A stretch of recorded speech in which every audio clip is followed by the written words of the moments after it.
So, hello everyone, and today welcome to a brand new series. I say new series.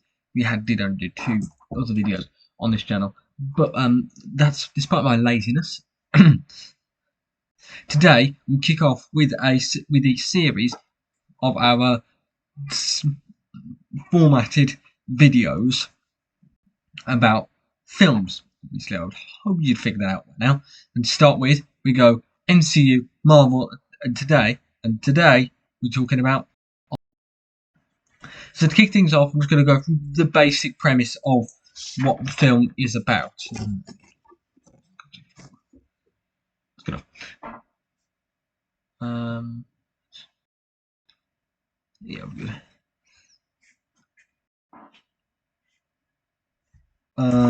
Yeah, so the basic premise, context, or information of the film. So to begin with, well, Iron Man released 2008, starring the first ever of the modern day Marvel series of films. It was a huge success, obviously, otherwise I wouldn't be making this video right now. My life would be quite different, but we'll get into that.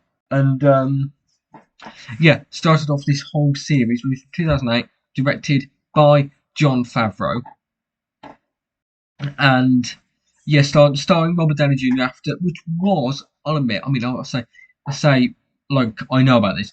I was born around that time, the time this film was released, so I can't really judge. But at the time, Robert Downey Jr. was in quite a lot of controversy involving, this place called prison. And then they put him into this film due to, ironically, Rhodey, Terrence Howard, who then left the next film, but I'll deal with that later. We'll deal with that later in the series. Who then said, I want Robbie Downey Jr. Got Robert Downey in, and yeah, the film was a big success. Also for Robert Downey Jr.'s career, which he's probably quite glad of. So yeah, really, I'm trying to think. There's not much else really to know other than it kickstarted it all. Directed by Jon Favreau, who also is the actor of Happy Hogan in this film. And yeah, let's get straight into the main section, which is just essentially dissecting the most important bits of the film that I think we're going to need to talk about. So, to kick things off with the opening sequence when he's in just before the title opens, when he's right up until he has to run out of his car, and then the bomb goes off. Boom, title, blah blah blah. So yeah, it's taken pretty much completely out of context in terms of all we have is just that there's very little there. It's just him in the car, and immediately you can see the sort of arrogance of Tony Stark. And I think Robert Downey Jr. plays that character quite well in terms of you can see that this is, at the moment at least, a very unlikable character. And which at this point we know is that he's going to become a superhero. Assuming you haven't watched the trailer, which yes, you probably would have. I didn't because of anyway. Yeah. So yeah, sat in the car. You don't get any context. You just see him being quite arrogant, egotistical, and then suddenly it does look something doesn't look quite right because he's obviously an outlier in that car. They're all wearing army suits, got guns, and he's just there with a glass of wine or whatever he's drinking in a posh suit. And then everything sort of falls apart. Thing goes boom. It goes boom. Everyone who was in there dies, which is a lovely way to open a film. And then, and then after that, he has to run out, and then you see the Stark Industries bomb. And then there's not much time to think about it. It's then suddenly like, wait, Stark Industries. We know his name's Tony Stark, and then it goes black. So there's that kind of mystery of what's going on, because he doesn't. Why would he be sending bombs that are attacking him? And you see his face. He doesn't know that these bombs are attacking him and good people. And so yeah. So then the next bit, it moves on to the past. It's 24 hours before. So I don't want the past otherwise. And which then it's sort of the sequence. Essentially, it goes to exactly a day before. It covers his whole day leading up to exactly the point at which which the film started in. So you get the context of what's going on. Why is it doing? So we see the presentation, and then because it's set in the past, yeah, provides some context, and you also further it shows like the presentation. You could take it as because he's not in the presentation, he's not bothered about winning awards and luxuries. But then you could also say he thinks he's too big time because in reality he gets the drive and then just hands it to this random woman as he's walking out, which isn't surprising considering the way that he's acted across the first only a few minutes of the film thus far. Oh, sorry. And then I don't know why I just whispered then, but and then he gets a bit weird, and then and then you sort of see him being about 3 hours late for his flight, which again is not very organised, and you see that Pepper sort of has to boss him around, yet he doesn't listen to her, which again, yeah, she's stuck with him all this time, so it shows her in a good light, but not him. And then so then it links up with capture moment, and then it just sort of plays from there, continuing on, which you then obviously have he as, at which point then he's obviously being captured, and by this point you obviously see some. You actually start to get an idea of these are the bad guys, these are the good guys, and then over the course of the scene, basically until he's escaped, you see him start to change a bit. I mean, to begin with, as soon as he sees the cave and all that, he goes a bit mad, and he isn't particularly happy to be working with Yinsen, and also doesn't know who Yinsen is, although in Iron Man 3, as we find out, we do know that they met before. It changes. Him as himself changes a bit, but then it's only really until Yinsen dies where he switches, realizes, oh wait a minute, these weapons are doing serious damage to people and good people, and he knows they're good people because he knows Yinsen. He's known him for however long he was in the cave. So you see the real damage that the weapons is doing, and then he sort of clicks in his mind, I need to do something about it. I've just escaped, and obviously when he gets back, you see the effect of this character development that has had on him and what it has led to him to being like. And yeah, you start to see that he's got a bit that in reality, yeah, he's changed, and you can see like when the where he's sitting down, and then there's Stain. As soon as he gets up and announces the stopping Stark Industries selling weapons, you can see Stain's face. There's a few indications throughout this sequence of Stain potentially not being the nicest person, but obviously the way that the narrative is structured, they don't tell us that Stain is evil until a little bit later on, but we still find out before Tony. So yeah, when he comes home, he then starts to change. Obviously, then builds the Iron Man Mark 2 and 3, which, by the way, I would say will be our next video. You've seen it from this channel at least. That'll be our next video. So we'll be going through ranking the Mark 1 to 3. I mean, in reality, it's probably quite obvious, the ranking, but we're going to take a few more things into consideration, think about it, and like the feeling and all that stuff, and just see where we go. But yeah, that'll be our next video on this channel, which will be coming out. I still don't even know the schedule. Video. Next Friday, because we come out on Sunday.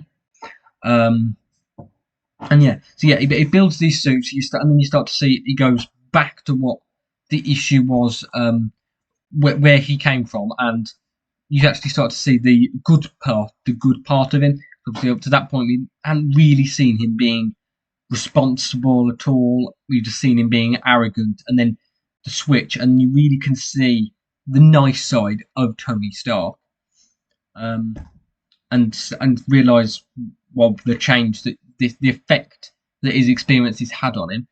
And then I'm skipping quite a fair bit forward now. I'm going to go pretty much towards the end, because obviously the end's there's more to talk about.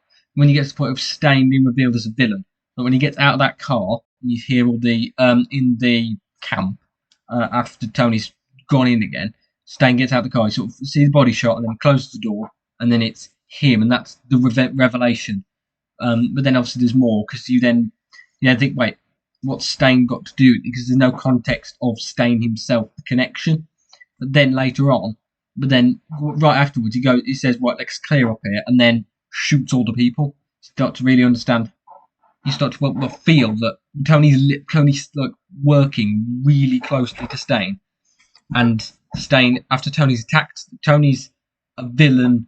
Well, Tony is opposing to these people, to those more people who are working with Stain, which means he's opposing to Stain, but he doesn't know it. So Stain could be a real threat to him by the time he gets home. And then obviously, eventually, we start to see issues when he realizes. Obviously, it's at the meet when Stain when they're leaning up together, and then Stain whispers whatever he does to him, and Tony realizes, oh God, I'm in trouble. So obviously, at this point, he made the Mark III, and then Stain has to go, and then Stain takes Tony's arc reactor, plugs it into his. Tony has to use his old one, and this is where it leads us to the final battle, obviously between Iron Man and Ironmonger, which obviously is obviously it's the climax of the film. Everything's built up to this point.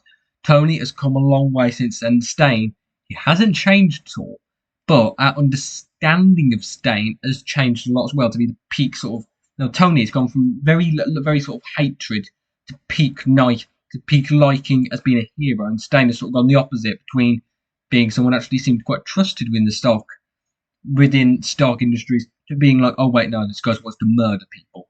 So you see that change, that sort of flip between their levels of likability as characters. And then there's the final battle where Pepper, as she does in all these films, kills another Iron Man villain, which seems to be her trend. And again, you see Tony. Because obviously we know that the saga continues, and what happens with Tony later on. But at that point, you could have thought, is this the end? Does Tony just give himself up to die? Because Pepper shouts, "You'll die," and he's just like, "Do it." So you see immediately, he's like, now he will give himself up. He would give himself up think he would give himself up to defeat Stain, because he sees him as such a threat.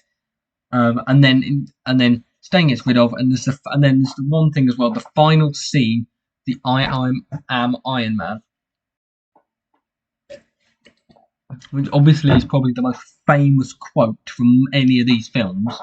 And it wasn't even in the script. He was told to not say it. Even Robert Downey Jr. was, but he chose it. He stopped, didn't say it. He said that, and they went with it. And it left a good line, because it was really just a summary of the whole film. He'd gone from being like such an arrogant person to be, I am a superhero.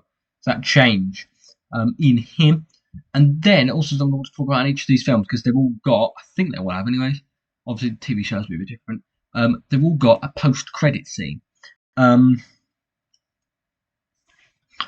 which, in this one, it introduces Nick Fury as Samuel L. Jackson, which is good, because he obviously is someone that brings all of these different stories together, and it makes sense that after the first one, Iron Man being the first film, Iron Man is the first one to be pulled in with Nick Fury, and everything sort of works together. And so being the first one we saw of, and because at this point he wasn't really very popular hero compared to obviously like Spider-Man, your X-Men. It was that they had Iron Man, so then they pulled him into essentially the first piece of the Avengers puzzle, which then Nick Fury starts to assemble, literally, later on. And then obviously later on we know what happens there, and that is it really. Overall, I'd say it's a good film. Obviously, I know for a lot of people, Iron Man has that nostalgic feeling of it's the first ever Marvel film, the first Marvel film at the end, the modern MCU to be released. But all I know about it is that my mum was probably pregnant with me when the film came out, so I don't really have that feeling. I think it's good, but I don't think there's anything in it which I think that's amazing, that's so unique. Because in reality, it's just a classic. It's a classic, and I'm not going to deny it's a classic Iron Man origin story. But I don't think there's anything that wows me. I'm looking at that film and go, wow. But I know a lot of people, the film does stand out for them being in towards the top of their whole MCU list. It isn't for me. it's still very good, like every Marvel film is, but it's not outstanding, like some other films are, which I know are popular opinions. So yeah, thank you for watching, and I will see you on tomorrow on the football channel when we do a video, which will be a creative. It'll be a form of ranking. Okay, so I will see you then.